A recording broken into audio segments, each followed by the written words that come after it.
All right, ladies and gentlemen, boys and girls, here is one that I can honestly say I was not looking forward to until it arrived. And this is a 04 GTO with an APS twin turbo kit.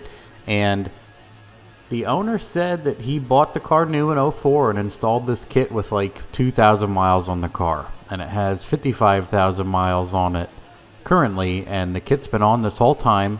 And what he did was a fuel pump upgrade. He did a Walbro 450 in the tank, and he put 80-pound injectors in because it had, I think, 60s, and it was running out. So he did the fuel upgrades, and he did a Little John Motorsports cam and BTR springs and all the regular goodies. And I forget what brand clutch, but a twin disc clutch, the stock TVD6, and everything else was fairly well stock other than having twin turbos jammed on it, and the camshaft and fuel upgrades. And luckily, this was a 2004 GTO, and it had the older ECU that I'm much more comfortable with than the one that I do not like, Gen 4s and messing. I'm just not that great with them. Other people are, but not me. So I didn't want to guarantee a result I could not produce. This is my friend Max's friend. It's his car, so they kind of roped me into doing it, but all turned out pretty well other than his tires were hard like glass, and they were just spinning terribly over, like, I think once we got into the high 500 range, they're just spinning off. And I'll show you later on in the video. You can actually see the whole sidewall deform and flex, and you can hear the engine coming up like the clutch is spinning, but it's definitely the tires every time.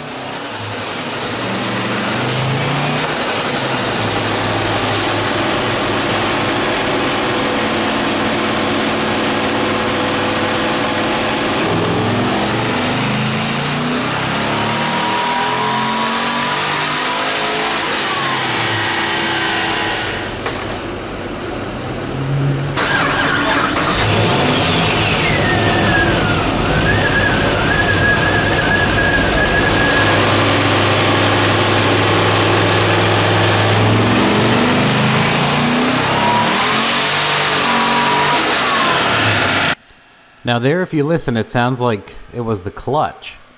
But if you watch the back end wiggles and you can see the tire sidewall deforming, it's actually spinning the tires.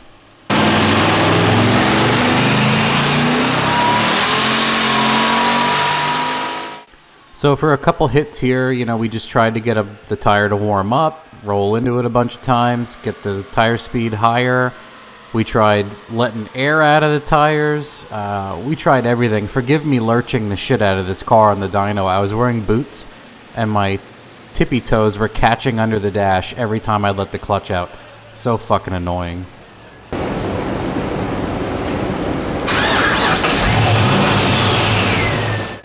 And here we go, one last hit with like 8 PSI in the fucking tires.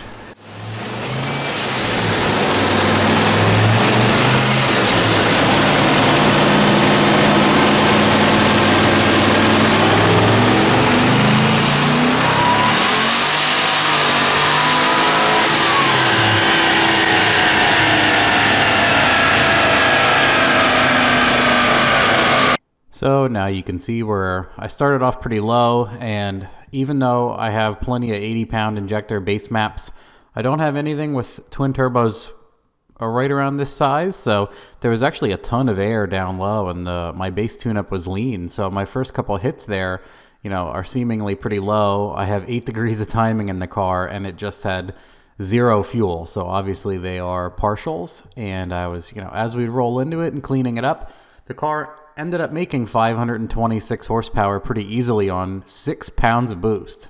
And I made that a little bit more conservative on the fuel and timing, and it made like 508, but you could beat the living trash out of it with 508 on low boost. That's the way I wanted to set up the car for him. He does power tour with it and some other things.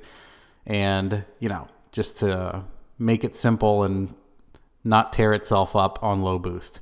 And then on high, you can see I was just encountering a ton of wheel spin up top. I think the car could have made a ton of power. I feel like the turbos were a little bit small, but they were really throwing it down in the mid-range as evidence of the traction issues we were having in the mid-range and the RPM. It would just blow the tires off hard. So I think it'll actually make 700 or 800 rear wheel, but It definitely needs a fresh drag radial on not a 40-degree day, at least on my dyno, which usually doesn't have spinning issues. But that is all. Have a good one.